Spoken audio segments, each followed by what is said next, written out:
Bab 151, Seekor anjing hitam kecil yang menarik. Kau, ada satu hal lagi yang aku butuh bantuanmu, kata Xiao Fei. Itu adalah villa yang aku sewa sekarang. Anda tahu bahwa seluruh pemuatan disertakan olehnya, jadi saya ingin mengonfirmasi. Bisakah Anda membantu saya bertanya kepada kerabat Anda kapan Anda senggang? Ketika kerabat Wu Liqian pertama kali bermigrasi ke luar negeri, mereka berencana menjual villa tersebut. Hanya setelah Wu Liqian berbicara dengan mereka, mereka menawarkannya kepada Xiao Fei. Wu Liqian tertawa dan berkata, "Kamu akan segera kehabisan villa, sepertinya bisnis sedang bagus akhir-akhir ini." Xiao Fei terkekeh karena malu. "Tidak masalah. Ketika saya selesai di pagi hari, saya akan menelepon dan menanyakan kapan saya sampai di rumah pada sore hari. Ini seharusnya tidak menjadi masalah besar," kata Wu Liqian. "Baiklah. Kalau begitu aku akan berterima kasih pada kau sebelumnya." Xiao Fei berevolusi. Setelah mengirim Wu Liqian ke rumah sakit, Xiao Fei kembali ke bangsal. Cao Tieshu dan istrinya tentu saja mengucapkan banyak terima kasih, terutama Cao Tieshu, yang menyatakan bahwa dia pasti akan bekerja keras di pertanian dan tidak mengecewakan Xiao Fei. Xiao Fei tinggal sebentar sebelum meninggalkan rumah sakit. Sebelum dia pergi, dia menyuruh Cao Tieshu untuk menjaga istrinya dan meneleponnya jika terjadi sesuatu.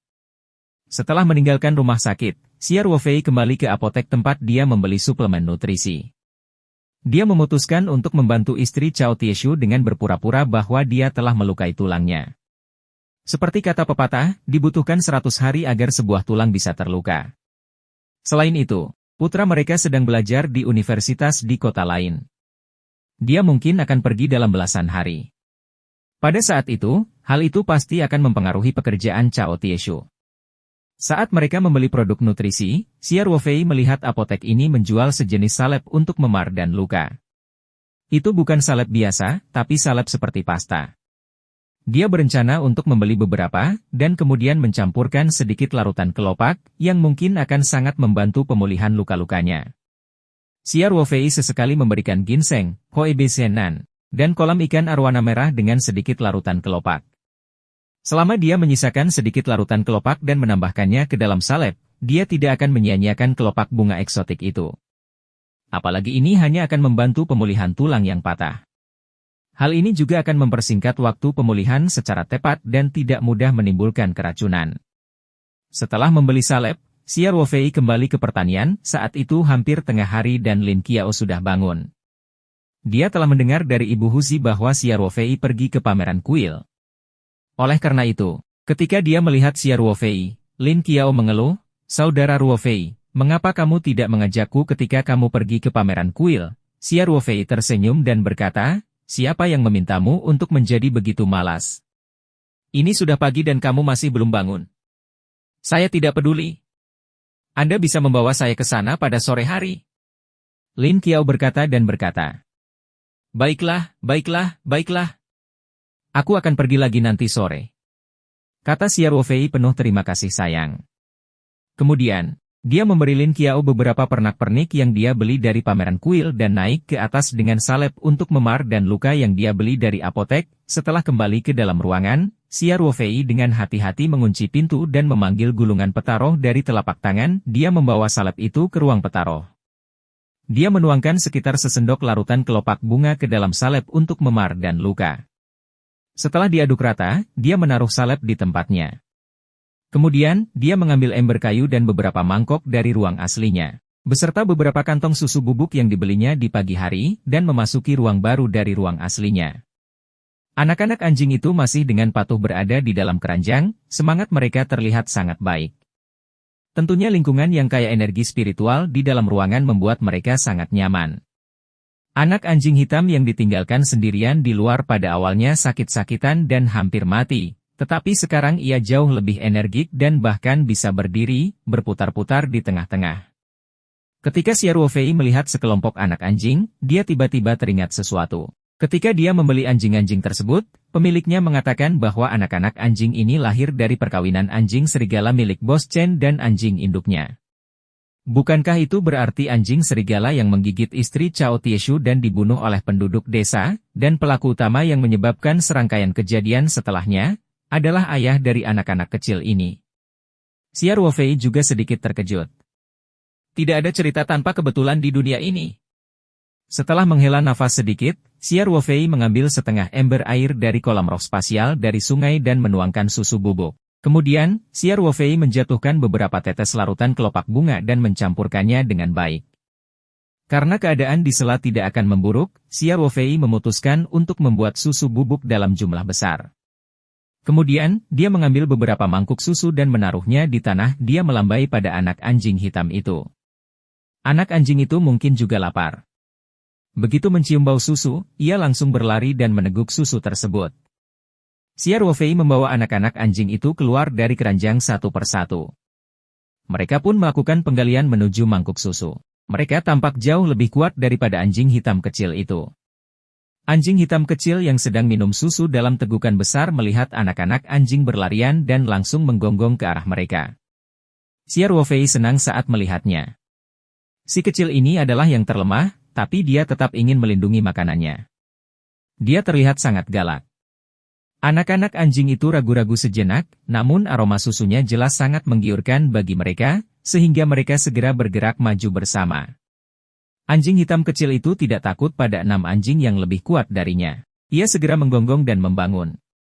Hei, hei, hei, harmoni adalah hal yang paling penting. Harmoni adalah hal yang paling penting. Xia Ruofei dengan cepat memanggil sambil memelihara anjing hitam kecil itu. Kemudian, dia mengambil susu dalam jumlah besar dan berjalan jauh sambil menggendong anak anjing hitam itu. Dia meletakkan susu di tanah dan menurunkan anak anjing hitam itu. Xia Ruofei berkata, "Anak kecil, kamu penuh semangat juang. Tapi orang bijak tahu kapan harus mundur. Anda tidak bisa mengalahkan mereka sekarang. Minumlah, minumlah. Ini adalah perlakuan khusus. Hanya mereka yang sakit dan terluka yang bisa menikmati ini di angkatan darat." Tentu saja, anak anjing hitam itu tidak mengerti kata-kata Xia Ruofei. Namun, sekarang ia berada jauh dari anak anjing lainnya dan ada tumpukan susu besar di sini. Ia memerintahkan kepalanya untuk minum seteguk besar. Xia Ruofei memandang anjing hitam kecil itu dengan penuh minat. Awalnya, dia mendengarkan pemilik toko dan mengira bahwa anjing kecil itu telah diintimidasi karena lemah sejak masih kecil. Namun, setelah melihat pemandangan tadi, dia merasa justru sebaliknya. Anjing hitam kecil itu penuh semangat juang dan menyerang ke depan tanpa rasa takut bahkan ketika ia jelas-jelas berada dalam posisi yang tidak menguntungkan. Mungkin karena hal inilah ia berulang kali diintimidasi. Xia Ruofei tiba-tiba mendapat ide jahat.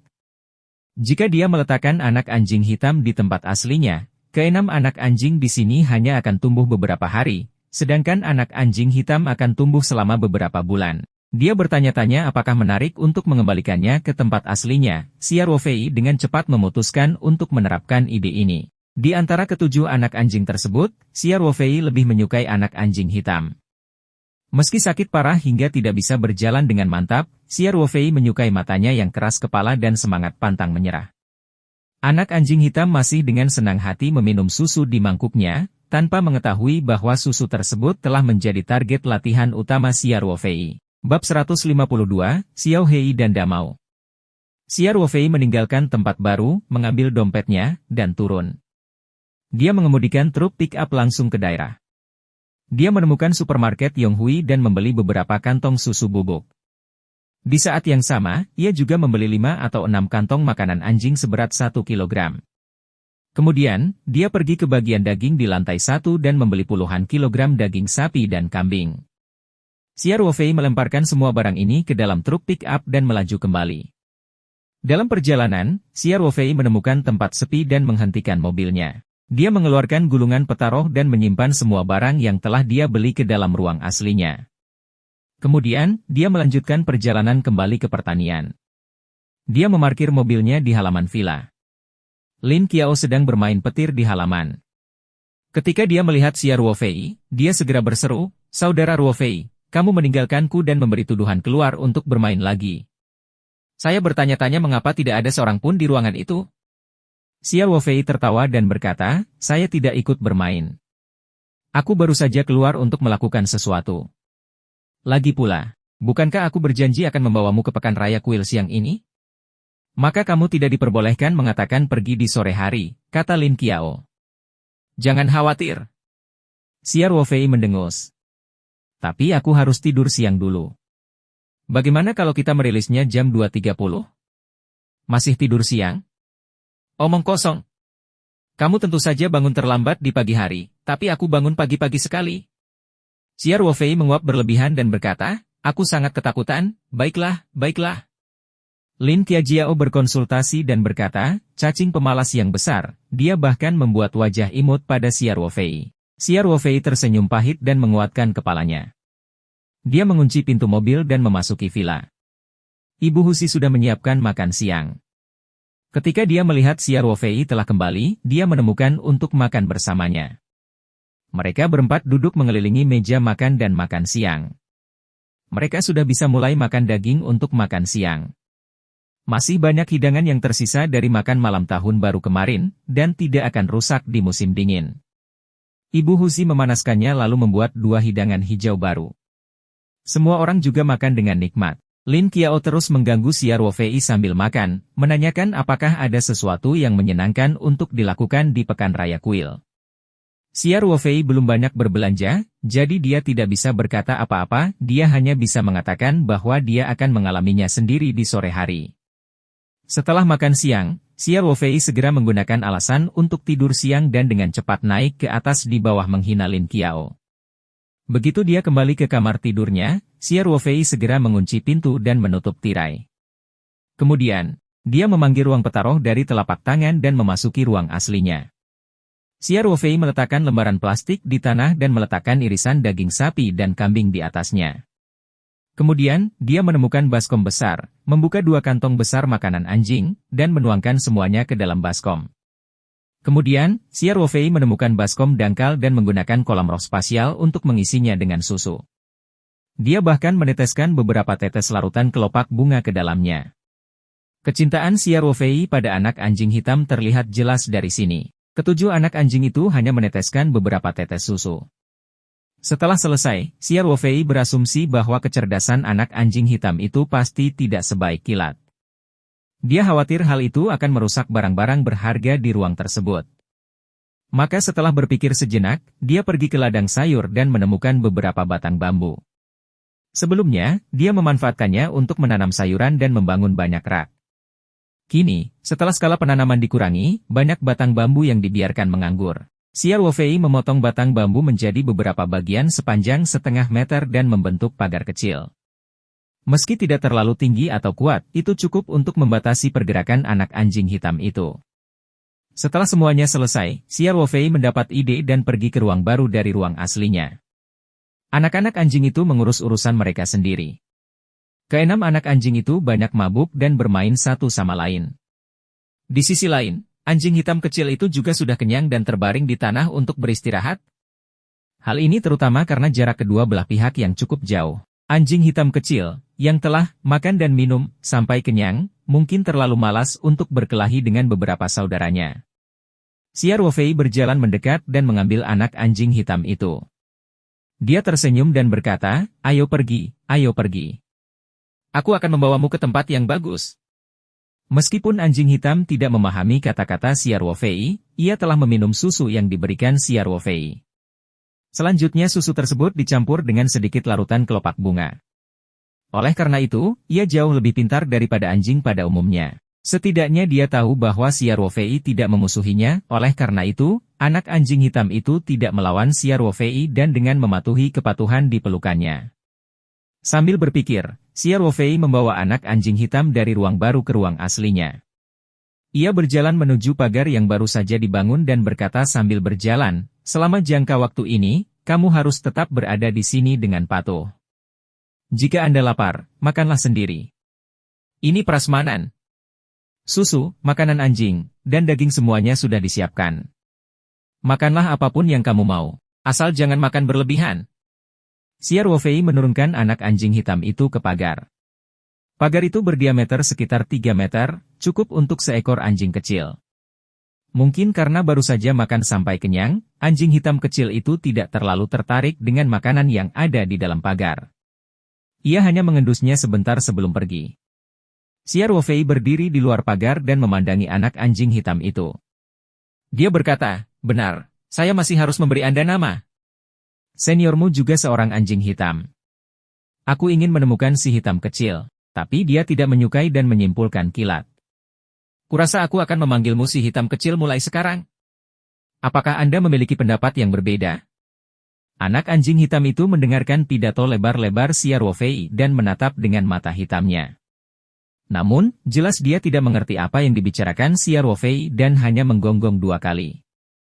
Tidak ada keberatan, maka sudah memutuskan. Mulai sekarang, kamu menjadi hitam kecil, kata Xia Ruofei. Dia tanpa malu-malu memberi nama ini pada si kecil hitam ketika dia tidak bisa menolak. Xia Ruofei pergi ke tempat baru dan memberi nama pada 6 anak anjing lainnya. Namun, mereka diperlakukan lebih buruk dari Blackie. Xia Ruofei terlalu malas untuk berpikir dan hanya menyebut mereka berbulu 1, berbulu 2, sampai berbulu 6. Ia juga mengingat ciri-ciri tertentu dari anak anjing tersebut. Misalnya telinga yang telinganya berwarna hitam disebut damau, yang ekornya putih bersih disebut ermau, dan seterusnya. Xia Ruofei kemudian meninggalkan mediumnya. Setelah tidur siang sebentar di kamarnya, dia bangun dan membawa Lin Qiao ke daerah untuk mengunjungi Pekan Raya Kuil. Lin Qiao sangat bersemangat dan menyenandungkan lagu-lagu sepanjang jalan. Dia seperti anak kecil yang belum tumbuh dewasa di Pekan Raya Kuil dan terpesona dengan semua yang dilihatnya. Namun, dia juga sangat bijaksana. Sepanjang perjalanan berbelanja, dia melihat lebih banyak dari yang dia beli. Kadang-kadang, Xia Ruofei melihat sesuatu yang dia sukai dan ingin membelinya, tetapi dia terus menolaknya, mengira itu hanya membuang-buang uang. Xia Ruofei tidak memiliki ringkasan, jadi dia menemani Lin Qiao dan membiarkannya bersenang-senang.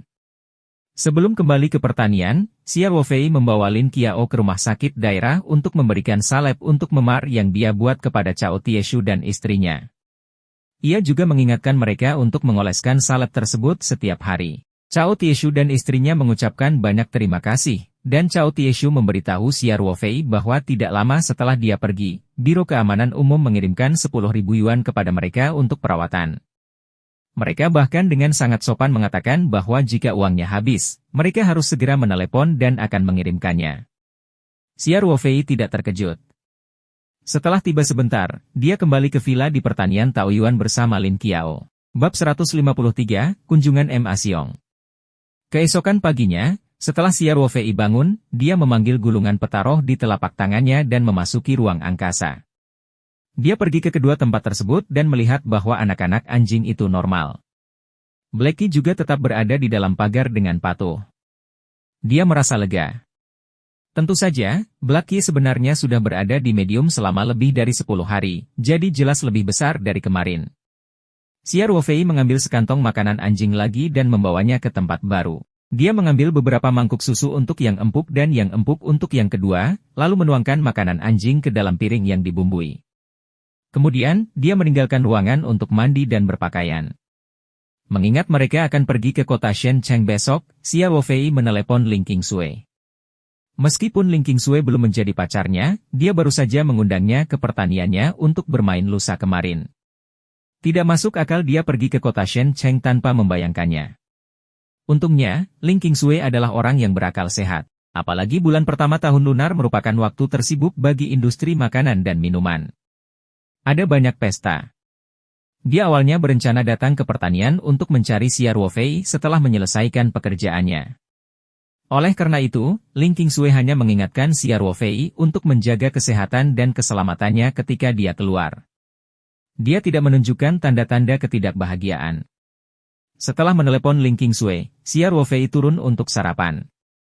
Mengetahui bahwa keluarga Ma Xiong akan terbang ke 3 gunung dari Hong Kong, Xia Ruofei tetap tinggal di Menshan.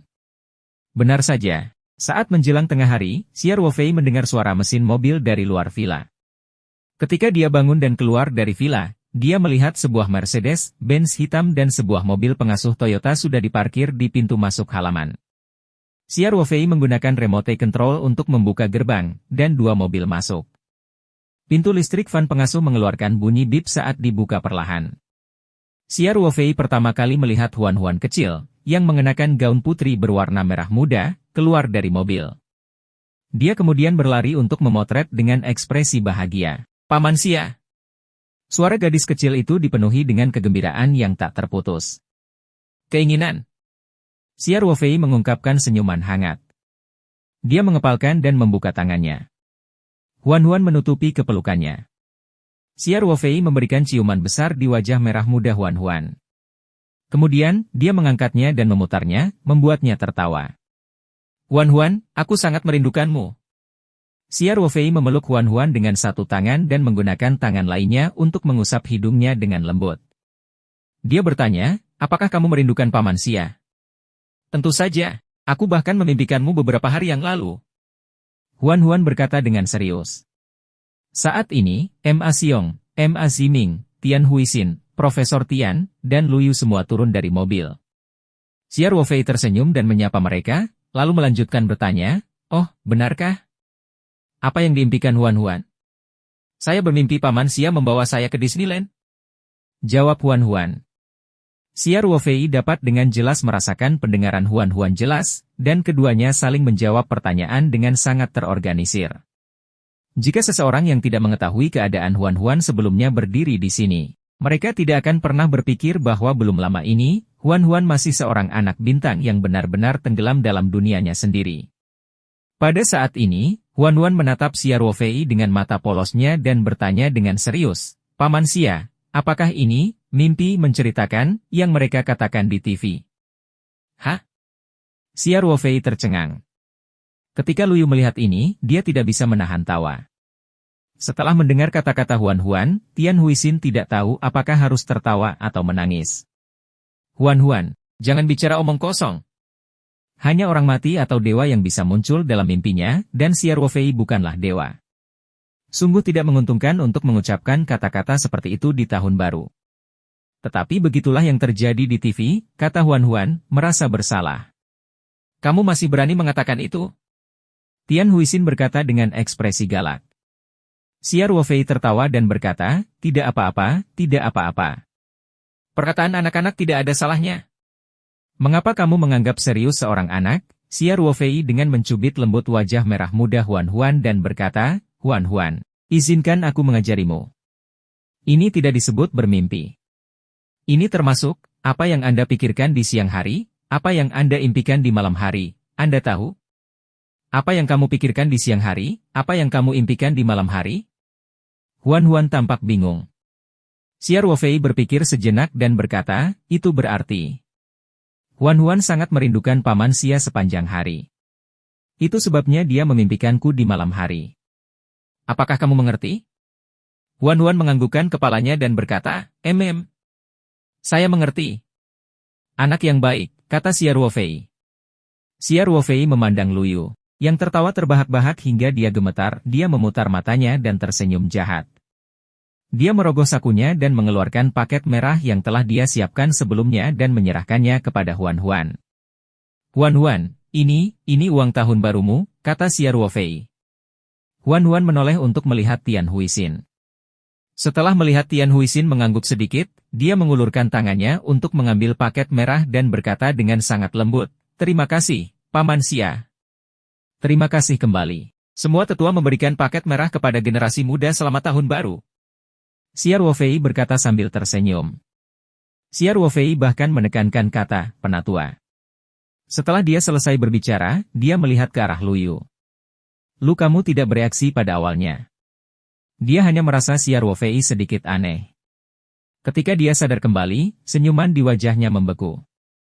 Huan selalu memanggil Xia Ruofei dengan sebutan, Paman. Jika dia dan Huan adalah sepupu, bukankah Xia Ruofei akan menjadi yang lebih tua? Luyu langsung marah. Dia memandang Xia Ruofei dengan tidak senang dan kemudian berkata kepada Huan, segera kembalikan paket merah itu padanya. Selain itu, kamu tidak bisa menemukan paman di masa depan, kamu harus mencari saudara. Apakah kamu tahu itu? Huan memandang Luyu dengan polos dan bertanya dengan ekspresi bingung, Sister Yoyo, kenapa? Saya selalu mencari, paman. Mengapa Paman Xia tiba-tiba berubah menjadi kakak? Xia Ruofei tertawa dan berkata, Huan, jangan dengarkan adikmu. Sebut saja dia paman. Itu bagus. Kamu, Luyu menyoroti Xia Ruofei dan merebut Huan dari pelukannya. Kemudian, dia berkata kepada Huan, ayo kita pergi dan mencari petir untuk dimainkan. Abaikan dia. Luyu menggendong Huan-Huan dan berjalan petir. Pada saat yang sama menuju, dia terus memasang petir. Ingat, panggil aku kakak mulai sekarang, jangan panggil aku paman. Oh, kata Huan-Huan, tapi kenapa? Tidak ada alasan. Luyu berkata tanpa daya, kamu hanya perlu mengingat, Profesor Tian, Ma Xiong, dan yang lainnya tidak bisa menahan tawa. Namun, mereka tentu saja tidak akan terlibat dalam konflik pemuda itu. Saat Huan-Huan melihat kilat, dia segera melompat turun dari pelukan Luyu dan berlari untuk memainkannya. Lightning cukup cerdas. Ia sudah mengenal Huan-Huan terakhir kali, jadi dia sangat ramah. Dengan Luyu mengawasi di dekatnya, Tian Huixin dan yang lainnya tentu saja sangat yakin, setelah Xia Ruofei memberi isyarat kepada Ma Xiong dan yang lainnya untuk memasuki rumah, dia memperkenalkan Ibu Huzi, Lin Qiao, dan Ye Lingyun. Ma Xiong tidak membayangkan Pura menjadi orang kaya. Dia menyapa mereka dengan senyuman lebar dan bahkan memberi Xia Ruofei, Lin Qiao, dan Ye Lingyun masing-masing paket merah besar sesuai kebiasaan Hong Kong. Ini adalah paket merah yang sangat besar, Ying Luo. Setiap paket merah berisi $10.000 Hong Kong. Lin Qiao dan Ye Lingyun buru-buru menolak ketika mereka melihat jumlah uang di paket merah. Mereka tidak berani menerimanya. Qiao Lingyun, ini dari Tuan Tua Ma. Terima saja, kata Xia Ruofei sambil tersenyum. Di mata seorang miliarder, $10.000 Hong Kong bahkan tidak setetes pun di lautan. Tak perlu sombong saat masyarakat membagikan amplop merah di malam tahun baru. Lin Qiao dan Ye Lingyun baru menerima paket merah setelah mendengar kata-kata Xia Ruofei. Lin Qiao bahkan dengan patuh memberikan ucapan selamat tahun baru kepada Ma Xiong dan mengucapkan beberapa kata baik. Ma Xiong pun tersenyum dan mengungkapkan rasa terima kasihnya. Ibu Lin Qiao dan Hu Zi menyajikan teh untuk para tamu, dan mereka duduk di kursi masing-masing. Ma Xiong tersenyum pada Xia Ruofei dan berkata, Xia Sheng, aku akan jujur padamu. Selain mengundang Anda ke lelang ciuman trufle, saya juga punya sesuatu yang saya perlukan bantuan Anda. Bab 154, Generasi Muda Merayakan Tahun Baru. Oh, silakan saja Pak Ma Tua, kata Xia Ruofei sambil tersenyum. Xia Sheng, saya mendengar dari Siming bahwa peternakanmu telah mengembangkan beragam sayuran dengan rasa yang sangat unik dan penampilan yang luar biasa. Ma Xiong berkata, kami juga memiliki beberapa restoran di Hong Kong, 2 di antaranya merupakan restoran berbintang Michelin. Selain itu, kami memiliki banyak hotel bintang 5 di seluruh dunia, jadi kami juga berharap bahan-bahan berkualitas tinggi ini dapat muncul di meja restoran dan hotel di bawah grup Heng Feng. Jadi ini masalahnya? Xia Ruofei tersenyum dan berkata, Pak Ma Tua, Anda membantu generasi muda dan mengurus bisnis saya. Seharusnya akulah yang berterima kasih padamu. Di mana? Persediaan bahan-bahan terbaik pasti akan terbatas. Ma Xiong berkata dengan serius, mata Siming sangat akurat. Saya yakin bahan-bahan Anda pasti akan bersinar di Heng Feng. Karena Tuan Ma yang tua sangat mempercayai perusahaan surga kita, tentu saja saya tidak punya alasan untuk menolak Anda. Saya setuju dengan masalah ini sekarang. Xia Ruofei berkata sambil tersenyum. Itu hebat. Ma Xiong berkata dengan gembira, Xia Sheng, kita akan membahas detailnya di pesawat ke kota Shenzhen. Kami hanya mengunjungi teman hari ini, jangan membicarakan bisnis. Hahaha. Bagus, bagus, bagus, kata Xia Ruofei. Tuan Tua Ma, mari kita semua tinggal untuk makan siang. Jika kamu melakukannya lagi, kamu juga bisa mencoba sayuran surgaku. Profesor Tian tersenyum dan berkata, kita harus tetap di sini. Sayuran kebun persik Xiaoxia. Hanya mereka yang pernah mencapainya yang tahu bahwa itu benar-benar tak terlukiskan. Saya tidak akan berani bertanya meskipun itu keinginan saya. Kami akan tinggal dan mengganggu Xia Sheng. Ma Xiong tertawa dan berkata, ngomong-ngomong, dalam perjalanan ke sini, saya menyadari bahwa pertanian Xia Sheng sangat modern. Sepertinya Anda tertarik untuk membuat gebrakan besar di industri ini. Ini hanya masalah kecil, jadi sulit bagi Anda untuk memperhatikannya, Pak. Xia Ruofei tersenyum. Semua orang mulai berkumpul di ruang tamu. Di depan menggendongnya, Ma Xiong tidak mengudara sama sekali. Suasananya sangat santai. Mengetahui bahwa para tamu akan menginap untuk makan malam, Ibu Husi pun pergi ke dapur lebih awal untuk menyiapkannya. Lin Qiao juga membantu dengan bijaksana, semua bahan sudah siap jadi, Xia Ruofei akan menyimpan bahan-bahan yang diproduksi di sela-sela ke dalam lemari es 2 pintu di dapur dari waktu ke waktu. Ibu Husi hanya perlu menggunakannya secara langsung. Semua orang tiba di ruang tamu sesaat sebelum Tian Huixin tiba-tiba bertanya, Xia, ada sesuatu yang ingin saya tanyakan kepada Anda. Mungkinkah memproduksi secara massal obat Tiongkok yang Anda gunakan untuk mengobati autisme Huan-Huan? Pada titik ini, Tian Huixin dengan cepat menjelaskan, jangan salah paham. Kami merahasiakan fakta bahwa Anda telah memperlakukan Huan-Huan secara rahasia, tetapi saya telah membawa penderitaan selama bertahun-tahun dan telah melihat penderitaan banyak keluarga yang memiliki anak autis. Saya pikir jika obat ini bisa diproduksi secara massal, itu pasti akan menjadi masalah pahala yang tak terbatas. Xia Ruofei berpikir sejenak dan berkata, masih sulit untuk saat ini. Pertama-tama, biaya obatnya sangat tinggi, yang tidak mampu ditanggung oleh keluarga biasa. Kedua, salah satu bahan utamanya sangat langka, dan Anda mungkin tidak dapat melihatnya meskipun Anda punya uang. Jika Anda ingin memproduksinya secara massal, Anda harus mencari ramuan pengganti, yang tidak dapat dilakukan dalam jangka pendek. Oh, begitu, Tian Huixin sedikit kecewa, tapi dia segera tersenyum dan berkata, saya hanya bertanya. Aku benar-benar tidak tega melihat anak autis itu, aku mengerti. Kedepan, jika kondisi memungkinkan, saya akan fokus pada pengembangan obat untuk mengatasi autisme. Xia Ruofei berkata sambil tersenyum. Ma Xiong berkata, jika kamu miskin, kamu akan baik pada dirimu sendiri. Jika Anda baik, Anda akan baik di dunia. Apa yang dilakukan Xia Sheng memang benar. Kita harus berbelas kasihan, tapi kita juga harus melakukan apa yang kita bisa. Xia Ruofei tersenyum dan mengangguk. Dia berpikir sejenak dan berkata kepada Tian Huixin, Miss Tian, kalau bukan produksi skala besar, tidak masalah besar jika sesekali membuat 1 atau 2 dosis obat Cina itu. Jika Anda memiliki teman baik yang mengancam, Anda dapat datang kepada saya, tetapi jumlahnya tidak boleh terlalu banyak, dan harus dijaga kerahasiaannya. Tian Huixin sangat gembira dan dengan cepat berkata, baiklah, baiklah. Xia, saya bertemu dengan seorang teman baik ketika saya membawa Huan-Huan ke pelatihan rehabilitasi. Anaknya juga autis dan memiliki gejala epilepsi, jauh lebih serius dibandingkan gejala Huan-Huan. Dia menutupi wajahnya sepanjang hari, dan aku merasa tidak enak melihatnya. Xia Ruofei berkata, bagaimana kalau ini, setelah beberapa saat, Anda bisa meminta untuk membawakan anak itu kepada saya. Saya akan melihat bagaimana kelanjutannya. Oke, terima kasih, terima kasih. Tian Huixin berkata dengan penuh semangat, saya akan berterima kasih atas nama saudara perempuan saya. Jangan khawatir, aku pasti akan mengalami musibah karena tidak memberitahu siapapun tentang hal ini.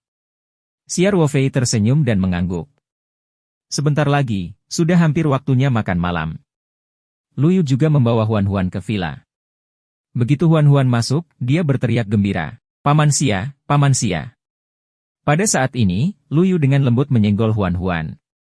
Huan-Huan berbalik dan menatap Luyu. Kemudian, dia dengan ragu-ragu mengubah kata-katanya dan berkata, saudara. Xia. Saudara, dia tidak tahu metode apa yang digunakan Luyu untuk berhasil meyakinkan Huan-Huan. Meski dia masih terlihat sedikit enggang, dia benar-benar telah mengubah cara dia menemukannya. Xia Ruofei memandang Luyu, yang memiliki ekspresi puas diri di wajahnya, dan berkata dengan nada mencela diri sendiri, yah, setelah tahun baru, aku masih satu generasi lebih muda, Profesor Tian, Ma Xiong, dan yang lainnya tidak bisa menahan tawa. Tian Huixin juga tersenyum dan berkata, Xia kecil, kenapa kita tidak biarkan Huan-Huan memanggilmu paman? Bibi kecil. Kenapa kamu berpihak pada orang luar? Luyu segera berteriak tidak puas. Xia Ruofei hanya beberapa tahun lebih tua darinya. Jika dia menjadi lebih tua, dia tidak akan merasa nyaman. Terakhir kali Huan-Huan kembali ke daratan, semua orang tenggelam dalam harapan bahwa autisme Huan-Huan dapat disembuhkan. Kamu tidak menyadari masalah ini. Xia Ruofei lah yang mengingatkannya hari ini. Xia Ruofei mendengus. Oke. Huan-Huan, kamu akan menjadi seperti kakak perempuan itu mulai sekarang. Xia Ruofei menunjuk ke arah Lin Qiao yang keluar dari dapur membawa piring dan berkata, kamu bisa memanggilku saudara Ruofei seperti dia. Huan-Huan mengangguk dan berkata, halo, saudara Ruofei. Kemudian, Huan mengeluarkan paket merah yang diberikan Xia Ruofei dan berkata dengan serius, "Kalau begitu, Saudara Ruofei, percaya aku mengembalikan paket merah ini kepadamu? Anda saja mengatakan bahwa hanya orang tua yang memberikan uang tahun baru kepada generasi muda." Kata-kata polos Huan membuat semua orang kembali tertawa baru, terutama saat dia masih memegang erat bungkusan merah itu. Jelas sekali dia tidak mau mengembalikan paket merah yang diberikan Xia Ruofei padanya. Xia Ruofei tertawa. Tidak perlu, kakak laki-laki juga bisa memberikan uang paket merah kepada adiknya. Terima kasih, Saudara Ruofei. Huan menyimpan paket merah itu dengan gembira dan berlari mendekat. Dia berjinjit dan mencium pipi Xia Ruofei. Melihat Huan yang menggemaskan, Xia Ruofei merasa hatinya akan meleleh.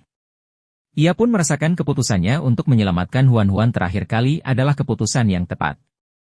Saat ini, Ibu Huzi keluar dari dapur dan berkata sambil tersenyum, "Semuanya, datang dan makan."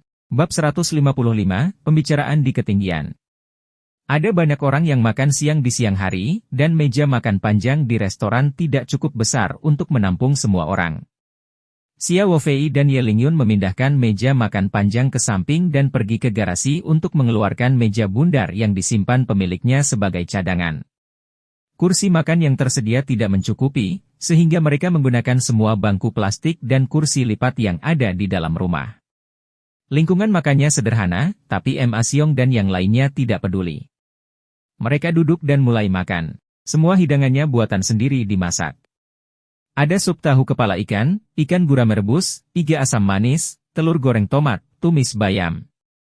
Total ada lebih dari seperempat hidangan, dan sebagian besar bahan diproduksi di ruang petaroh.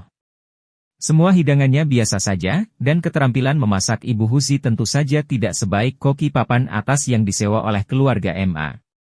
Namun Ma Xiong sangat puas dengan bahan-bahannya. Profesor Tian, Ma Ziming, dan orang lain yang pernah merasakan sayuran dari surga sebelumnya bahkan lebih dari itu. Bahkan Luyu tidak peduli dengan citranya dan makan dengan lahap. Setelah makan, Ma Xiong semakin bertekad untuk bekerja dengan Xia Ruofei. Pada awalnya, dia sedikit berniat membantu Xia Ruofei. Lagi pula, jika bahan-bahan ini bisa masuk ke restoran berbintang Michelin dan jaringan hotel bintang 5 global, hal ini akan sangat meningkatkan citra merek Paradise Corporation. Namun setelah kontes bahan-bahan dari surga, Ma Xiong merasa bahan-bahan tersebut sudah memenuhi syarat untuk masuk ke perusahaan makanan dan minuman di bawah naungan Heng Feng. Dia bahkan percaya bahwa pada waktunya, bahan-bahan Paradise pasti akan menjadi target pertama dari semua raksasa makanan dan minuman. Pada saat ini, Heng Feng telah memanfaatkan peluang pertama. Setelah makan siang, Ma Xiong, Profesor Tian, dan yang lainnya mengucapkan selamat tinggal dan pergi. Tentu saja, Huan kecil enggan pergi. Ketika dia mendengar Tian Huixin mengatakan bahwa dia akan dapat bertemu Xia Ruofei lagi keesokan harinya dan bahwa Xia Ruofei akan pergi ke kota Shenzhen bersama mereka, suasana hati Huan sedikit membaik. Setelah mengantar Ma Xiong dan anak buahnya pergi, Xia Ruofei mulai membuat pengaturan untuk beberapa hari berikutnya. Pertama, dia menghubungi West River Moon Club dan restoran Lingji, meminta mereka mengirim mobil untuk mengangkut semua sayuran yang perlu dipasok dalam beberapa hari ke depan. Kemudian, Xia Ruofei menelepon Cao Tieshu. Mereka sebelumnya sepakat untuk mulai memindahkan bibit sayuran pada hari keempat tahun baru, meskipun istri Cao Tieshu sedang dalam masa pemulihan, Xia Ruofei masih mempercayakan masalah ini kepada Cao Tieshu. Namun, dia berulang kali mengingatkan Cao Tieshu untuk tidak datang pada hari keempat tahun baru. Cukup dengan mengatur tenaga kerja saja. Xia Ruofei bahkan menutup telepon Pang Hao dan meminta turun pada hari keempat tahun baru untuk membantu mengawasi pertanian. Dengan Ye Lingyun dan Kilat di sekitar untuk memastikan keamanan pertanian, Xia Ruofei sangat yakin. Dia hanya memberi Ye Lingyun beberapa instruksi sederhana dan memberikan uang tunai beberapa ribu dolar jika terjadi keadaan darurat.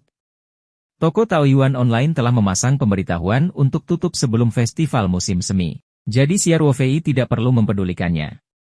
Namun, dia tetap memanfaatkan malam itu untuk memasuki ruang petaroh dan memotong tanaman induk yang hampir pulih. Ketika dia kembali dari Shenzhen, bibit ini bisa dijual. Pagi berikutnya, Xia Ruofei membawa koper kecil dan mengucapkan selamat tinggal kepada Ibu Huzi dan yang lainnya. Dia naik Mercedes-Benz yang dikirim oleh kantor Sunshine Group Heng Feng dan langsung menuju Bandara Internasional Sunshine. Mereka naik jet pribadi lain. Setelah pemeriksaan keamanan simbolis, Xia Ruofei dibawa ke area terlarang oleh layanan pelanggan VIP bandara. Keluarga Ma Xiong baru saja tiba di bandara. Yang mengejutkan Xia Ruofei adalah selain keluarga Ma Xiong, dia juga melihat Lu Yu. Lu Yu mengenakan mantel panjang berkancing ganda berwarna hitam dengan kemeja putih di bagian dalam. Pensilnya skinny jeans abu-abu menonjolkan sosok tinggi dan kaki yang panjang. Dia mengenakan kacamata hitam besar dan dimasukkan ke dalam saku mantelnya. Dia masih memasang ekspresi keren. Xia Ruofei hanya sesaat, tapi dia segera sadar kembali. Lu Yu mungkin tidak melakukan apapun selama liburan musim dingin, jadi dia mengikuti Tian Huixin dan yang lainnya ke kota Shenzhen untuk bersantai. Dia menyapa Ma Xiong dan yang lainnya, lalu tersenyum dan mengangguk pada Lu Yu. Bagi orang super kaya seperti Ma Xiong, bahkan setelah dia kembali ke daratan, dia masih harus terlibat dengan segala macam urusan setiap hari, dan jadwalnya sangat padat. Dibandingkan penerbangan sipil, pesawat pribadi jauh lebih nyaman. Bagi para pebisnis, efisiensi juga sangat penting. Jet umum jenis ini memiliki rute penerbangan yang bisa diterapkan terlebih dahulu. Pada dasarnya waktu lepas landas bisa tepat hingga hitungan menit, dan penumpang hanya perlu tiba pada waktu yang tepat, tidak perlu seperti naik penerbangan sipil, yang membutuhkan setidaknya 1 jam sebelumnya untuk mengganti boarding pass di bandara, dan boarding setengah jam sebelumnya. Lalu, ada kemungkinan menghadapi pengaturan aliran yang akan berakhir kapan saja, dan duduk di pesawat dan menunggu di berbagai waktu. Waktu sangat berharga bagi pebisnis kelas atas. Xia Ruofei dan yang lainnya tiba di ruang VIP yang berkomunikasi dengan mewah. Setelah pertukaran kata, mereka naik ke pesawat. Itu masih Gulfstream G650. Ini juga merupakan model pesawat komersial terbaru perusahaan Gulfstream. Ini jelas merupakan yang teratas di antara pesawat jet komersial berukuran sedang. Meski Xia Ruofei pernah mengalaminya sekali, kemewahan Gulfstream G650 tetap mengejutkannya. Tidak lama setelah semua orang naik ke pesawat diperbolehkan lepas landas. Setelah beberapa saat meluncur di landasan Bandara Internasional Sunshine, pesawat Gulfstream lepas landas dengan ringan dan langsung menuju langit biru tak berawan. Tian Huixin dan Lu Yu membawa Huan ke kursi dekat bagian belakang pesawat sementara Ma Xiong, putranya, dan Xia Ruofei duduk di tengah pesawat. Mereka bertiga duduk di jok kulit buatan tangan yang lebar, empuk, dan membicarakan pekerjaan sambil minum kopi. Penerbangan dari Sunshine ke Shenzhen memakan waktu sekitar 1,5 jam dengan penerbangan sipil, sedangkan pesawat bisnis Gulfstream hanya memakan waktu lebih dari 1 jam. Dalam waktu 1 jam, Xia Ruofei dan Ma Xiong telah menyelesaikan banyak detail kerja yang sama. Pasokannya ditetapkan sebulan kemudian. Pada saat itu, pertanian Taoyuan pasti sudah berproduksi penuh. Setiap hari, perusahaan Taoyuan akan menyediakan 100 kg aneka sayuran kepada grup Heng Feng dengan harga mengambang 15 kali lipat dari harga pasar rata-rata pada hari itu. Kantor Sunshine Group Heng Feng akan mengirimkan kendaraan ke pertanian Taoyuan setiap 3 hari untuk mengangkut sayuran ke gudang penyimpanan pendingin khusus mereka. Kemudian, dengan mengandalkan saluran logistik yang mereka kembangkan sendiri, mereka akan mengangkut sayuran tersebut melalui udara ke restoran dan hotel di seluruh dunia sesuai dengan jatahnya. Xia Ruofei secara kasar mengira bahwa kerja sama dengan grup Heng Feng akan menghasilkan setidaknya 500.000 yuan pendapatan bagi Paradise Corporation setiap bulannya. Mengingat biayanya yang rendah, laba bersihnya akan lebih dari 400.000 yuan per bulan. Tentu saja, bagi orang super kaya seperti Ma Xiong, bisnis sekecil itu tidak layak untuk diperhatikan. Dia lebih tertarik pada pekerjaan yang sama yang mendalam di masa depan, oleh karena itu, kedua belah pihak juga sepakat bahwa di masa depan, setelah perkebunan bunga persik memperluas skalanya dan meningkatkan produksinya, mereka akan meningkatkan pasokannya.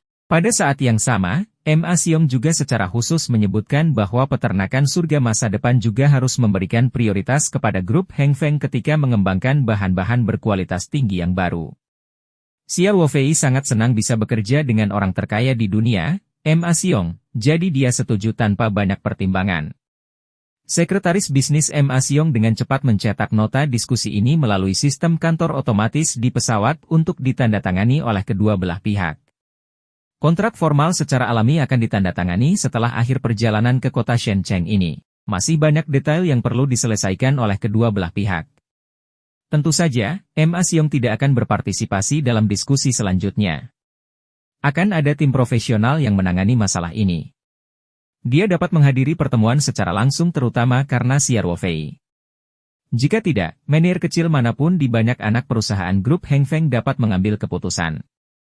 Diskusi di ketinggian 10.000 meter tersebut berakhir dengan suasana santai dan bahagia. Saat ini, bidang bisnis Gulfstream juga perlahan turun. Dari jendela kapal, mereka sudah bisa melihat deretan gedung-gedung tinggi di Shenzhen. Bab 156, Kemewahan Tertinggi. Pesawat komersial Gulfstream G650 mendarat mulus di Bandara Internasional Pudong. Ketika pesawat meluncur ke halte bus, beberapa mobil bisnis mewah yang dikirim oleh kantor Shenzhen Group Heng Feng sudah menunggu di landasan.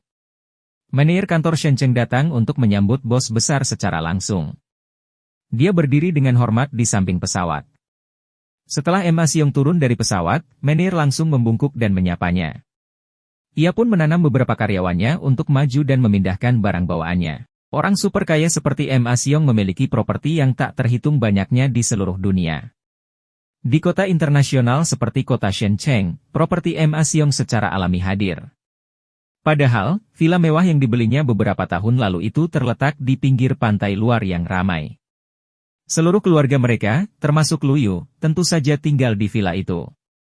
Ma Xiong juga meminta pendapat Xia Ruofei sambil tersenyum dan mengundangnya untuk tinggal bersama mereka.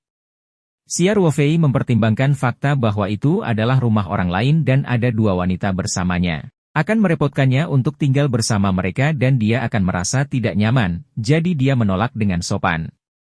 Ma Xiong mengamati keinginan Xia Ruofei dan segera mengatur mobil untuk mengirim Xia Ruofei ke hotel. Keluarganya dan Lu Yu naik mobil lain untuk pulang. Ketika Huan-Huan kecil mendengar bahwa Xia Ruofei tidak tinggal bersama mereka, dia tampak sedikit tertekan dan hampir menangis. Hanya ketika Xia Ruofei berjanji akan mengunjungi Bun, suasana hatinya berubah menjadi kegembiraan. Dia dengan patuh mengikuti Tian Huixin dan yang lainnya ke dalam mobil. Mobil bisnis membawa Xia Ruofei ke Hotel Heng Feng Jiahua, yang juga terletak di pantai luar. Jiahua adalah merek hotel paling mewah di grup Heng Feng. Itu diposisikan sebagai hotel mewah terbaik. Sejauh ini, grup Heng Feng baru membuka 5 hotel Jiahua di dunia. Hotel Jiahua yang terletak di pantai luar Shenzhen adalah yang terbaru. Media menggunakan hotel bintang 7 untuk mendeskripsikan rumah pantai Heng Feng Jiahua karena standarnya jauh lebih tinggi daripada hotel bintang 5. Total investasi hotel ini mencapai 3,5 miliar dolar Cina, dan total terdapat 200 kamar. Setelah konversi, biaya rata-rata setiap kamar mencapai 17 juta yuan, dan biaya satu kamar hampir cukup untuk membeli rumah besar di luar pantai. Setiap kamar tamu di sini dilengkapi dengan sistem kendali cerdas. Hotel umum area tanah dan langit-langit semuanya didekorasi dengan kaca berwarna dan batu giok. Dikatakan bahwa seluruh tambang ditambang hanya untuk Hotel Jiahua ini. Ketika mereka tiba di hotel, Xia Ruofei mengetahui bahwa Ma Xiong secara khusus meminta hotel untuk memesan presidential suite di lantai tertinggi setelah mengetahui bahwa Xia Ruofei akan datang ke Shenzhen. Jelas, jika Xia Ruofei memilih untuk menginap di Villa Ma Xiong hari ini, Presidential Suite, yang biayanya sebesar 128.888 yuan per malam, akan dibiarkan kosong. Orang kaya sangat disengaja. Xia Ruofei tidak punya pilihan selain menerima pengaturan Ma Xiong sambil tersenyum pahit. Dia tahu dengan jelas bahwa meskipun dia menelepon dan menanyakan kamar normal, Ma Xiong tidak akan pernah setuju. Ketika mereka tiba di hotel, seorang kepala pelayan pribadi berbadan proporsional dengan restoran bisnis hitam menyambut Xia Ruofei dengan senyuman di depan pintu. Malaikat penyambutan menyajikan teh selamat datang di atas nampan. Bahkan pakaian pada malaikat penyambutan dibuat oleh desainer terkenal Lawrence Su. Kemewahan Hotel Jiahua tercermin dalam setiap detailnya. Semua prosedur check-in telah diselesaikan sebelumnya. Kepala pelayan pribadi yang cantik membawa Xia Ruofei melewati lift khusus ke Presidential Suite di lantai 20 hotel, yang juga merupakan lantai tertinggi ruangan itu. Kamar Presidential Suite bernomor 2088 dan luasnya 288 meter persegi. Ini juga mewakili pengalaman menginap mewah terbaik di Heng Feng Jiahua Hotel. Itu memiliki ruang tamu, ruang makan, bar, ruang belajar, dan ruang makan. Ada ruang sauna khusus dan bak mandi pijat super besar di kamar mandi. Seluruh ruang suite dilengkapi dengan perabotan mahal yang dibuat khusus dan sulaman susutra emas 3 dimensi yang cantik. Konsep kemewahan tertinggi tercermin di mana-mana. Kepala pelayan pribadi dengan lembut memperkenalkan Xia Ruofei ke berbagai bagian Presidential Suite. Setelah menyampaikan Xia Ruofei dengan hati-hati, dia dengan sopan pergi. Kepala pelayan pribadi hanya melayani Xia Ruofei selama menginap. Jika Xia Ruofei punya popularitas, dia akan menjadi orang pertama yang muncul. Setelah kepala pelayan pribadi pergi, Xia Ruofei berjalan-jalan di sekitar Presidential Suite yang sangat besar sendirian. Mau tak mau ia terkagum-kagum dengan kemewahan Presidential Suite di Hotel Bintang 7 ini. Kemewahan tersebut tercermin dalam setiap detailnya. Misalnya, kamar tidur dilengkapi dengan tempat tidur Heng Feng Jiahua yang terbuat dari lateks talalaya Amerika Serikat. Tingkat kenyamanannya adalah yang pertama kelas. Dan sarung bantalnya sebenarnya sudah disulam dengan nama Xia Ruofei terlebih dahulu. Di sebelah tempat tidur ada kursi pijat seluruh tubuh Ogawa yang paling mewah. Duduk di kursi pijat dan menikmati pijatan paling nyaman sambil melihat keluar dari jendela ke langit-langit kapal yang datang dan pergi di Sungai Huangpu dan pantai luar yang ramai di penginapan, sungguh merupakan kenikmatan yang luar biasa. Masih banyak detail serupa lainnya. Keran di kamar mandi terbuat dari emas murni, wastafel bertatahkan kristal. Keran jacuzzi super besar adalah satu-satunya keran angsa emas murni di seluruh hotel, dan perlengkapan mandi semuanya dari Hermes. Ada juga karya seni berharga di mana-mana di suite, serta fasilitas smart room yang dikendalikan oleh iPad. Segala sesuatu yang dilihatnya menyegarkan pemahaman Xia Ruofei tentang kemewahan. Memang benar bahwa manusia tidak bisa mengejar materi sebagai tujuan akhir mereka, namun tidak dapat dipungkiri bahwa uang mampu mendatangkan kenikmatan hidup yang berkualitas. Semua ini membuka mata Xia Ruofei dan sangat menyentuh hatinya. Apalagi dengan kecepatan penghasilan Xia Ruofei saat ini, Presidential Suite yang harganya lebih dari 120.000 per malam tidaklah mudah untuk ditinggali. Tentu saja, Xia Ruofei, yang memiliki ruang petaroh, tidak akan terpengaruh oleh hal ini. Sebaliknya, pengalaman ini memberi motivasi Xia Ruofei untuk terus maju.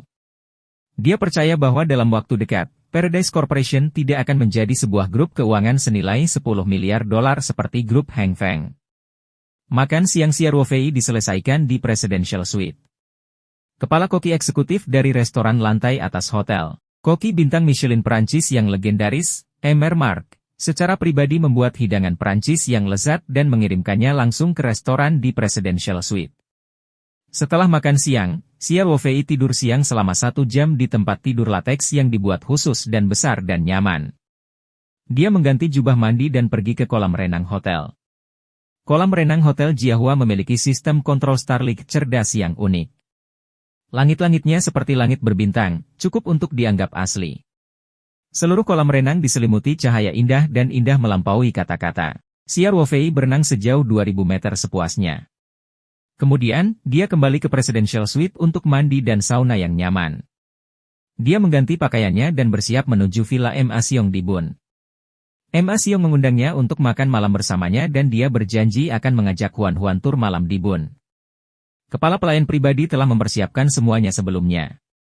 Ketika Xia Ruofei tiba di pintu masuk hotel dan melihat mobil disiapkan untuknya, dia sekali lagi terkejut, itu adalah Rolls-Royce Phantom. Menurut kepala pelayan pribadi, mobil ini tidak disiapkan khusus untuk Xia Ruofei. Itu adalah Presidential Suite standar. Artinya siapapun yang menginap di Presidential Suite dapat menikmati layanan antarjemput Rolls-Royce Phantom ini. Xia Ruofei hanya bisa menghela nafas, Heng Feng Jiahua benar-benar kaya. Bab 157, Pertemuan Kebetulan. Makan malam keluarga Ma Xiong tetap mewah seperti biasanya, tapi Xia Ruofei sudah kebal terhadapnya. Meskipun ia menghadapi seorang miliarder, Xia Ruofei juga memiliki benda yang melawan Tuhan seperti gulungan lukisan roh. Terlebih lagi, dia adalah juru selamat Ma Xiong, jadi dia relatif tenang. Setelah jamuan makan, Xia Ruofei membawa Huan dalam tur malam di pantai luar. Tian Huixin dan Luyu juga bersama mereka. Tentu saja perjalanan mereka berbeda dengan perjalanan orang biasa. Mereka menaiki kapal pesiar berukuran sedang dari dermaga kapal pesiar pribadi di sebelah Villa Ma Xiong dan melakukan tur malam di Sungai Huangpu. Sejak Wan Wan pulih, dia suka menghabiskan waktu bersama Xiao Ruofei. Mungkin anak itu tahu bahwa Xiao Ruofei telah membawa keluar dari dunianya yang sepi, jadi dia memiliki rasa kedekatan yang alami dengan Xiao Ruofei. Apalagi Tian Huixin, yang merupakan ibu Huan Huan, dan Lu Yu, yang merupakan sepupu Huan Huan, tidak dapat dibandingkan dengannya dalam aspek ini. Sepanjang tur malam, Huan Huan menempel di Xiao Ruofei. Xiao Ruofei menggendong Huan Huan saat mereka berdiri di dek kapal pesiar dan melihat pemandangan malam Shen Cheng. Untuk mencegah anaknya sakit karena angin dingin, Xiao Ruofei bahkan membungkus Huan Huan dengan mantelnya. Lu Yu melihat ke bawah dari dek kedua. Dia iri saat melihat pemandangan yang mengharukan ini. Dia selalu menyukai Huan Huan. Meskipun dia sangat dekat dengan Huan Huan sekarang, Lu Yu dapat merasakan bahwa posisi di hati Huan Huan jauh lebih rendah daripada posisi Xiao Ruofei. Hal ini juga membuat Lu Yu sedikit tertekan. Dia melihat kedua sosok di dek bawah dan berkeinginan di dalam hatinya, aku benar-benar tidak tahu apa bagusnya pria ini. Mengapa Huan Huan suka ditemani? Kapal pesiar itu melaju ke hulu. Setelah singgah di dermaga lain, rombongan kembali ke darat dan menyusuri sungai cukup lama sebelum kembali ke rumah masing-masing. Tentu saja, Xiao Ruofei kembali ke Hotel Heng Feng Jiahua.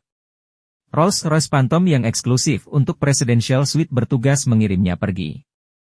Saat makan malam, Xiao Ruofei tidak menyebutkan bahwa dia ingin membawa beberapa trufle untuk peletangan.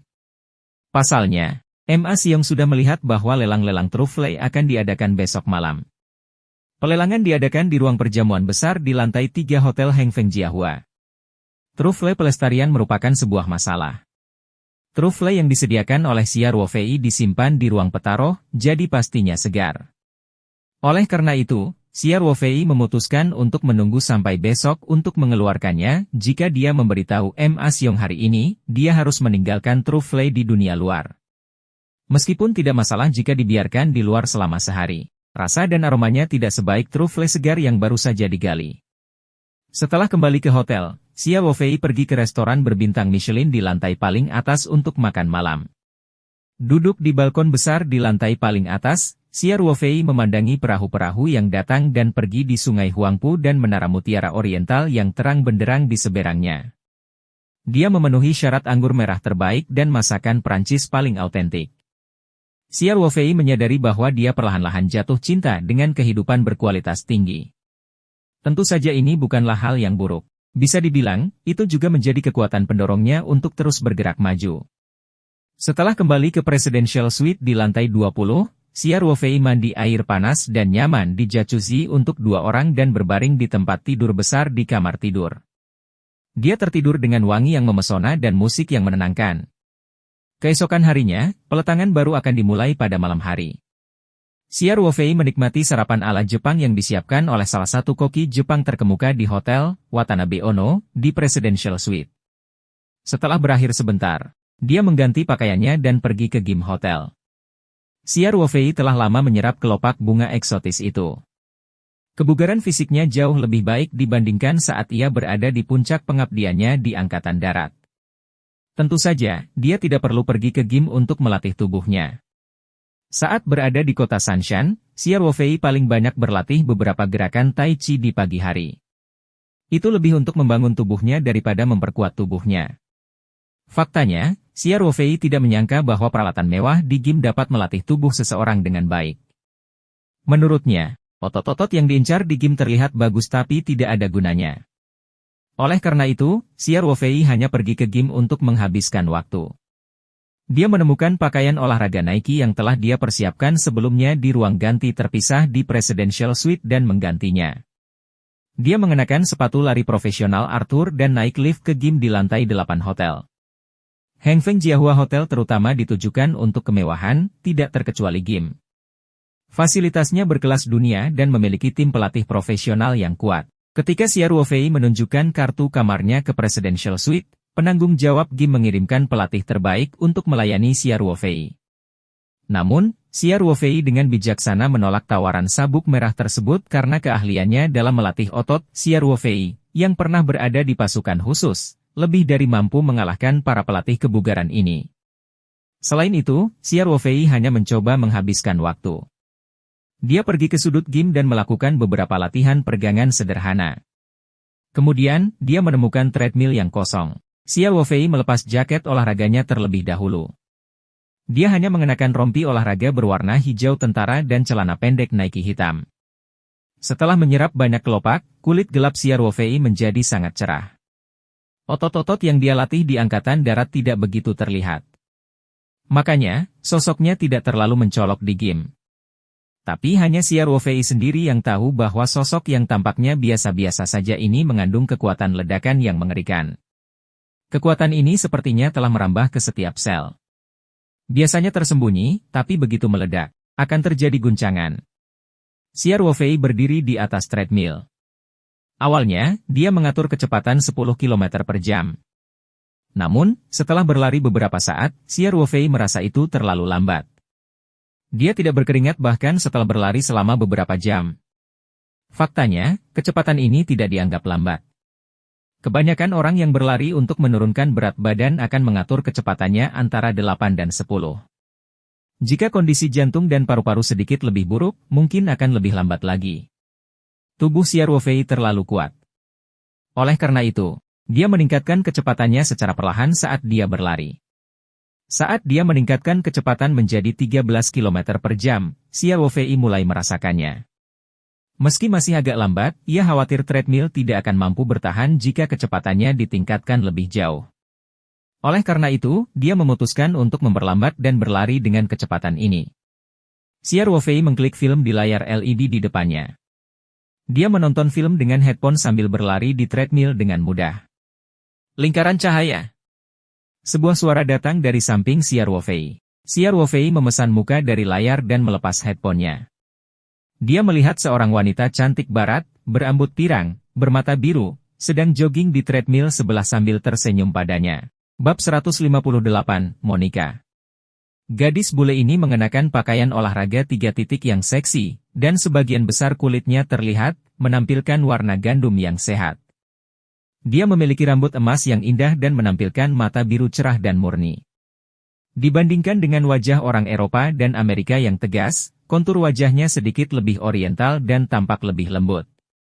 Pakaian olahraga 3 titik menggambarkan tubuhnya yang sempurna dan lekuk tubuhnya yang luar biasa.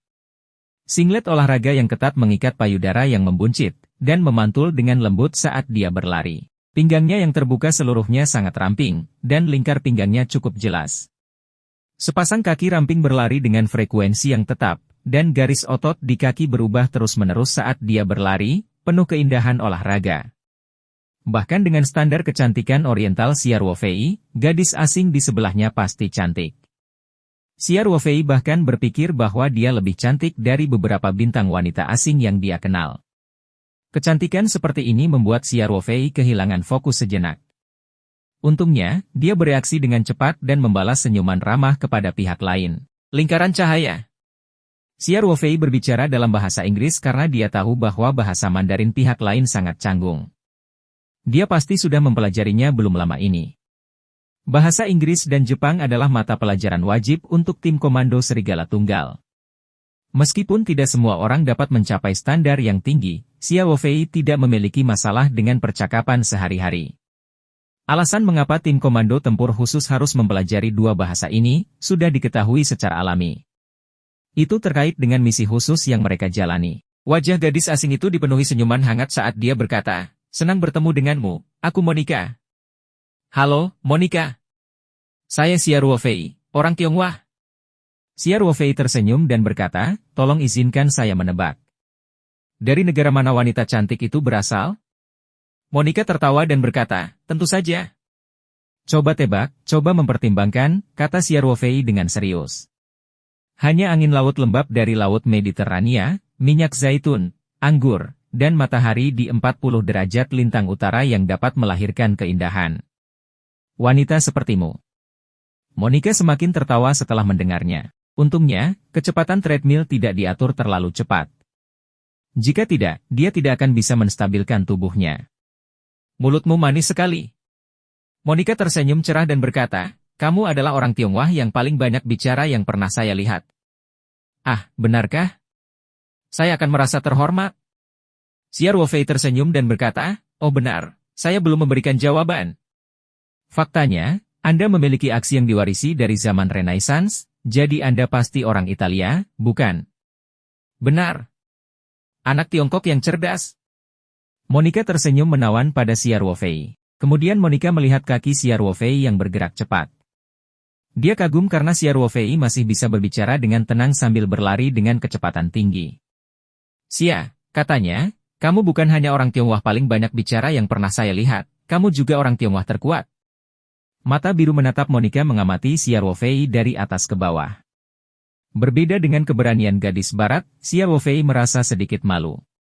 Dia tersenyum malu-malu dan berkata, terima kasih. Keduanya tiba-tiba sambil berlari, dan rukun mereka. Monica sangat ramah, dan Xia Ruofei memiliki kedekatan alami di dekatnya.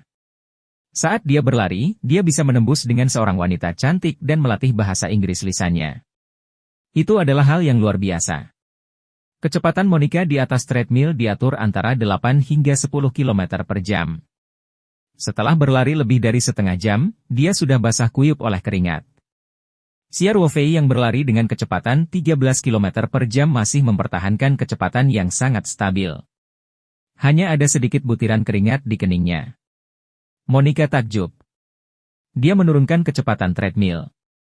Saat dia berlari, dia melirik Xia Ruofei dari waktu ke waktu, mata birunya bersinar dengan kemegahan.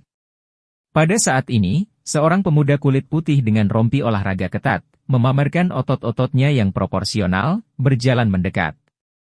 Dia pertama-tama menatap Xia Ruofei dengan waspada, yang sedang dimaksud dengan Monica, lalu tersenyum pada Monica dengan menawan. Monica! Pemuda kulit putih itu berkata, saya mencarimu kemana-mana. Jadi, Anda berada di gym. Halo, Tuan Blake. Monica juga tersenyum. Monica, kamu bisa memanggilku George?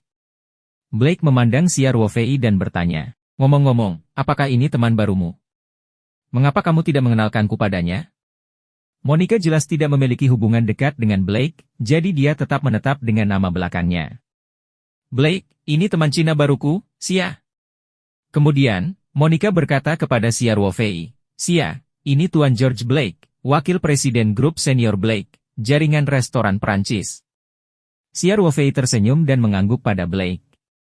Blake juga tersenyum anggun dan mengangguk ke arah Xia Ruofei. Xia, Monica, dan aku punya beberapa urusan pekerjaan untuk dibahas. Jika Anda tidak setuju, bolehkah saya menggunakan treadmill ini? Blake bertanya dengan sopan. Meskipun nadanya sangat lembut, ada rasa superioritas yang tidak perlu ditanyakan lagi mengenai tulangnya. Xia Ruofei mengerutkan kening tetapi sebelum dia bisa mengatakan apapun, Monica berkata, Mr. Blake, menurutku kamu salah. Saya tidak pernah berbicara tentang pekerjaan selama senggang saya. Selain itu, ada banyak treadmill di sini, dan Tuan Xia sudah menggunakannya. Ada pepatah Cina. Pertama. Kedua, kalimat terakhir Monica dalam bahasa Cina. Dia tergagap beberapa kali tetapi tidak bisa menyelesaikannya. Pertama datang pertama dilayani. Xia Ruofei tersenyum dan mengingatkannya. Ya, yang pertama datang, yang pertama dilayani. Monica berkata, Tuan Blake, menurutku kelakuanmu tidak sopan. Blake tidak marah. Dia hanya mengangkat bahunya dan berkata, baik, saya minta maaf. Tuan Xia, saya minta maaf. Tidak apa-apa. Kata Xia Ruofei acuh tak acuh. Blake melihat pengaturan pada treadmill Xia Ruofei dan berjalan ke treadmill di sebelah milik Xia Ruofei. Dia meletakkan handuk dan cangkirnya ke samping dan naik ke treadmill juga. Saya harap ketika Tuan Xia lelah dan perlu istirahat, saya bisa menggunakan treadmill Anda. Blake berkata pada Xia Ruofei dengan percaya diri. Setelah serangkaian bunyi bip, Blake pun mengatur kecepatannya menjadi 13 km per jam dan mulai berlari. Xia Ruofei mengangkat bahunya dan tidak menanggapi Blake. Saat Blake berlari kencang, dia akan melihat Xia Ruofei dari waktu ke waktu. Xia Ruofei dengan tenang berlari dengan kecepatan konstan, kadang-kadang. Dia menoleh untuk berbicara dengan Monica dengan mudah dan mengabaikan persaingan Blake. Monica secara alami tahu bahwa Blake bersaing dengannya. Saat dia berlari dengan santai, dia menoleh untuk melihat kedua pria itu dengan penuh minat, terutama Xia Ruofei. Dia tahu bahwa Xia Ruofei telah berlari dengan kecepatan tinggi selama lebih dari setengah jam. Kecepatan 13 km per jam sebenarnya sangat cepat. Kebanyakan orang tidak akan menggunakan kecepatan itu untuk lari jarak jauh. Xia Ruofei telah berlari dengan kecepatan tinggi selama setengah jam. Setidaknya 6 hingga 7 km, Blake baru saja mulai berlari di atas treadmill dan penuh energi. Apakah orang Tionghoa ini akan kalah dari Blake? Monica tertarik, dia tidak tahu bahwa Xia Ruofei tidak menganggap serius persaingan Blake dan tidak berniat bersaing dengannya. Dia terus berlari karena kurang berlari dan bahkan tidak berkeringat. Adapun kapan dia bisa melarikan diri sepuasnya, hanya Tuhan yang tahu. 10 menit berlalu. Ekspresi Xia Ruofei tidak berubah dan ritmenya stabil. Wajah Blake dipenuhi keringat. 20 menit telah berlalu. Ekspresi Xia Ruofei tidak berubah dan ritmenya stabil. Napas Blake menjadi semakin cepat. 30 menit berlalu. Ekspresi Xia Ruofei tidak berubah dan ritmenya stabil. Blake sudah terengah-engah seperti banteng, berkeringat seperti hujan, dan langkahnya tidak bisa mengikuti ritmenya. 40 menit. Bab 159, Monster yang berlari. Monica berhenti begitu saja dan berlari selama lebih dari 1 jam. Dia telah menyelesaikan jumlah target latihannya. Dia berjalan ke samping dan duduk. Saat dia menyeka keringat di tubuhnya dengan handuk, dia memandang kedua pria di treadmill dengan penuh minat. Xia Ruofei tidak berbeda dengan saat dia pertama kali berlari. Nafasnya masih stabil, langkahnya masih stabil, dan tidak banyak keringat di sekujur tubuhnya. Mata indah Monica mekar dengan cahaya aneh. Dia menyukai olahraga. Saat dia melakukan perjalanan bisnis keliling dunia, Gym Hotel adalah tempat yang wajib dia kunjungi. Dia telah bertemu banyak ahli kebugaran, tetapi dia belum pernah melihat seseorang seperti Xia Ruofei. Tubuh Xia Ruofei tidak terlihat kuat. Dia bahkan tampak seperti seorang sarjana yang lemah. Namun, sepertinya dia tidak akan pernah mati karena berlari. Melihat keadaan Xia Ruofei, Monica memiliki ilusi bahwa dia bisa terus berlari. Mungkinkah itu kekuatan misterius dari Timur Kuno? Monica bergumam dalam hatinya. Blake, yang berada di sampingnya, berada dalam kondisi yang sangat menyedihkan. Dia berkeringat banyak, dan mulutnya terbuka lebar seperti ikan yang kekurangan oksigen. Dia terengah-engah, dan wajahnya menjadi sangat pucat. Dia tidak bisa lagi mempertahankan kecepatan tetap, dan dia hampir tidak bisa mengimbangi kecepatan treadmill. Pada awalnya, Blake akan menoleh dari waktu ke waktu untuk melihat Xia Ruofei secara provokatif. Sekarang, dia terlalu sibuk untuk mengurus dirinya sendiri. Dia mengertakkan gigi dan memaksakan diri untuk bertahan karena dia bisa melihat Xia Ruofei berlari tanpa henti dari sudut matanya. Di satu sisi, Blake yang berada dalam situasi sulit masih bertahan. Di sisi lain, Xia Ruofei masih tenang dan tenang. Dia bahkan sempat mengingatkan Monica, "Monica, menurutku sebaiknya kamu mandi dulu. Jika tidak, Anda akan mudah masuk angin. Apakah kamu menunjukkan kepedulian padaku?" Monica bertanya sambil tersenyum. Xia Ruofei menggaruk kepalanya dan berkata, "Pengingat yang ramah. Hahaha. Dongfang Bouter itu pemalu." Monica menunjuk ke arah Xia Ruofei dan tertawa. "Baut dari timur?" Xia Ruofei tercengang. "Kamu bisa berlari dengan sangat baik. Bukankah kamu sama dengan Bolt? Dia seorang sprinter, oke?" Kata Xia Ruofei, tidak tahu harus tertawa atau menangis. "Semua sama saja," kata Monica, gembira. Blake sudah mencapai batasnya. Ketika dia melihat Xia Ruofei dan Monica mengobrol dengan gembira, dia merasa lelah dan cemas.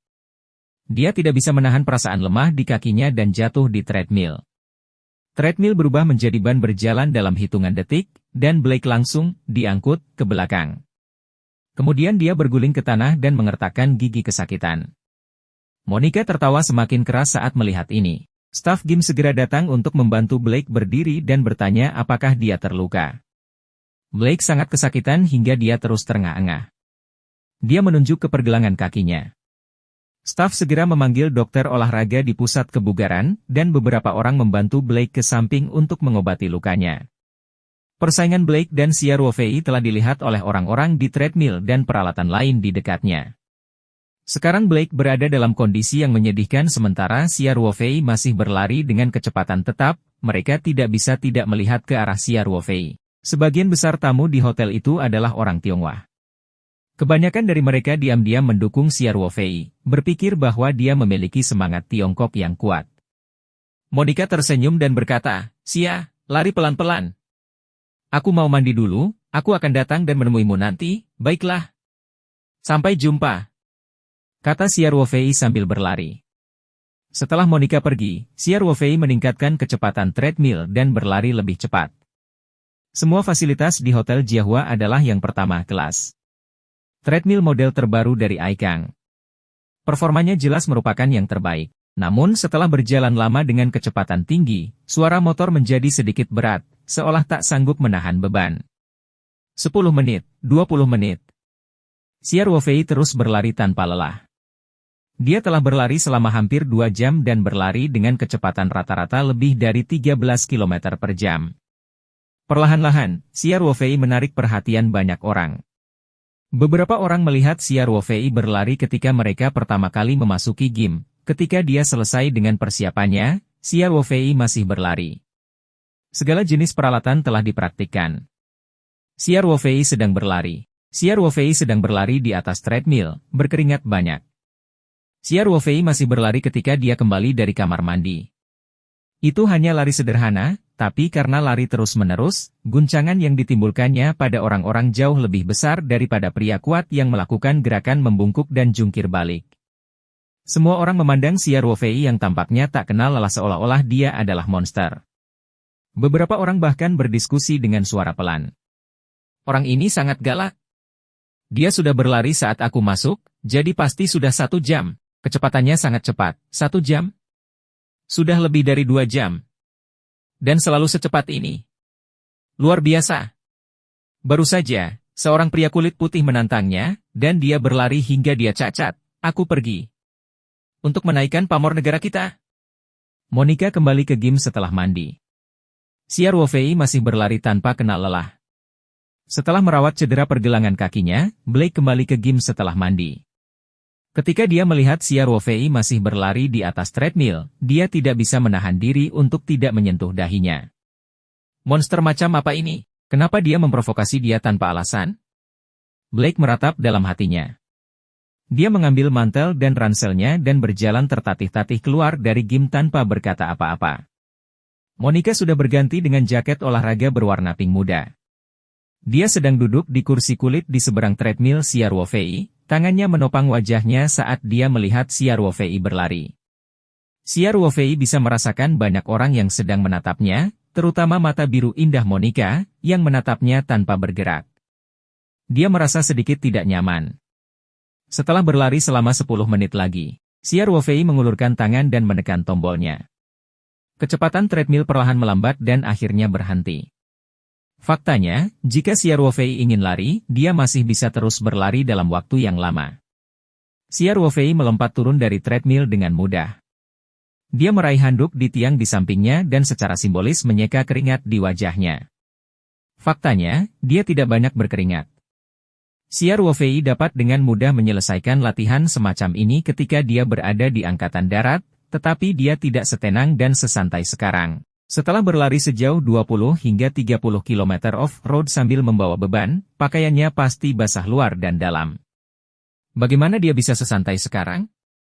Semua ini secara alami disebabkan oleh kelopak bunga aneh itu. Ketika Xia Ruofei selesai berlari, bahkan ada tepuk tangan meriah di gym.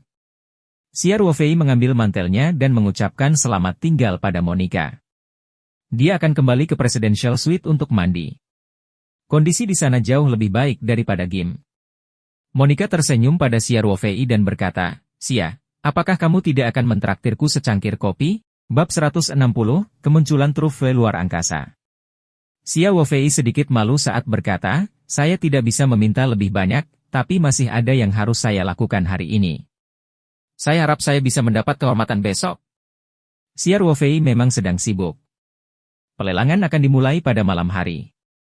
Dia telah meminta Ma Xiong untuk datang ke hotel pada suatu hari nanti. Dia berkata bahwa ada sesuatu yang ingin dia bicarakan dengannya. Sebenarnya dia ingin berbicara dengan Ma Xiong tentang truffle. Sebelumnya, Xia Ruofei masih memiliki beberapa persiapan yang harus dilakukan. Monica memandang Xia Ruofei dan tersenyum. "Bukan alasan?" "Tentu saja tidak. Xia Ruofei berkata, berikan saya nomor teleponmu. Aku akan mencarimu besok. Kemudian, Xia Ruofei tersenyum dan menambahkan, sebenarnya, saya ingin mengambil kesempatan ini untuk menanyakan nomor teleponnya. Monica tertawa. Dia mengeluarkan kartu nama dari tasnya dan menyerahkannya kepada Xia Ruofei. Ini adalah nomor telepon saya dari Tiongkok. Saya akan berada di kota Shenzhen sampai lusa. Saya akan menunggu telepon Anda. Xia Ruofei mengambil kartu nama itu dan memberi isyarat, oke. Aku juga menantikan makan malam bersamamu. Mereka berdua keluar dari gym dan mengucapkan selamat tinggal satu sama lain di pintu masuk. Monica melihat punggung Xia Ruofei saat dia berjalan menuju lift Presidential Suite. Cahaya aneh muncul di mata indahnya. Dia semakin tertarik pada pemuda misterius timur ini. Xia Ruofei kembali ke Presidential Suite dan mandi di jacuzzi super besar. Setelah berganti pakaian, Xia Ruofei meninggalkan hotel sendirian. Dia tidak menggunakan Rolls-Royce Phantom milik hotel, karena dia harus menghindari pandangan dan telinga orang untuk perjalanan ini. Xia Ruofei berjalan-jalan di sekitar Shenzhen selama sekitar 1 jam. Saat kembali ke hotel, dia sudah membawa 2 kotak plastik di tangannya. Dia telah menemukan tempat kosong dan mengeluarkannya dari ruang petaruh. Trufle yang akan dia lelang malam ini ada di dalam kotak. Alasan mengapa Xia Ruofei mengalami begitu banyak masalah tentu saja karena pertimbangan yang cermat. Ada kamera pengintai di mana-mana di hotel. Jika Xia Ruofei mengeluarkan trufle dari Presidential Suite, Ma Xiong akan dengan mudah mengetahui bahwa trufle Xia Ruofei muncul begitu saja jika dia memeriksa kamera gaji.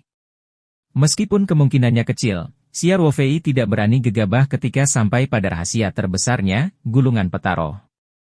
Jika dia pergi jalan-jalan dan membawa kembali, semuanya akan masuk akal kembali ke Presidential Suite. Xia Ruofei meletakkan 2 kotak merapikan di lemari es besar di suite untuk menjaga trufle tetap segar.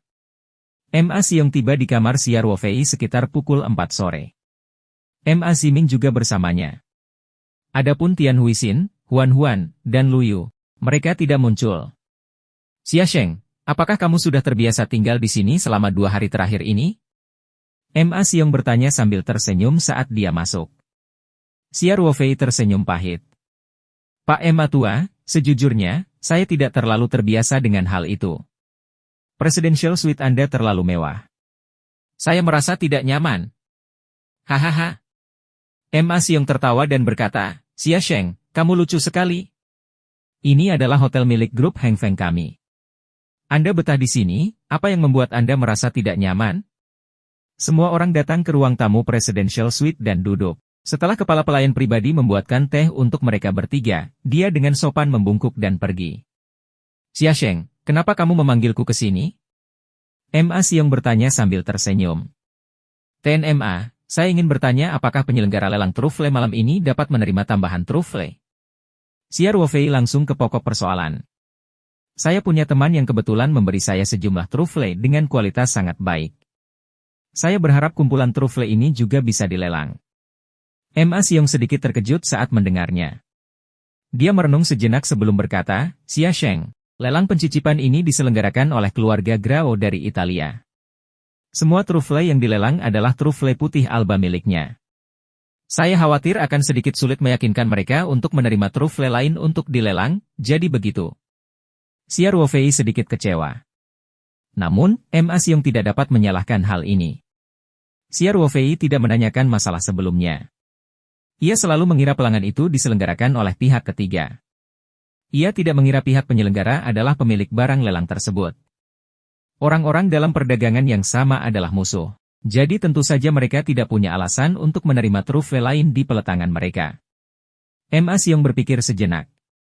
Xia Sheng, kami memiliki banyak restoran dan hotel di bawah Heng Feng. Teman Anda bisa menjual truflenya langsung ke restoran kami. Tidak perlu bersusah sayang sekali pergi ke Pelangangan. Faktanya, Ma Xiong telah salah paham. Dia berasumsi bahwa trufle yang disediakan oleh teman-teman Xia Ruofei berasal dari Provinsi Selatan Yunnan, Tiongkok. Faktanya, trufle Tiongkok belum begitu dikenal secara internasional. Harganya 10 kali lebih rendah dari trufle asli Italia. Lelang ini diperuntukkan bagi pelanggan kelas atas yang mengejar kualitas tertinggi. Jika trufle seperti itu dilelang, tidak akan ada yang tertarik padanya. Tawaran Ma Xiong untuk membeli truffle dari restoran Heng Feng tentu saja demi Xia Ruofei. Xia Ruofei tersenyum. Ma, saya ucapkan terima kasih atas kebaikan teman saya. Namun, truffle-nya berkualitas baik.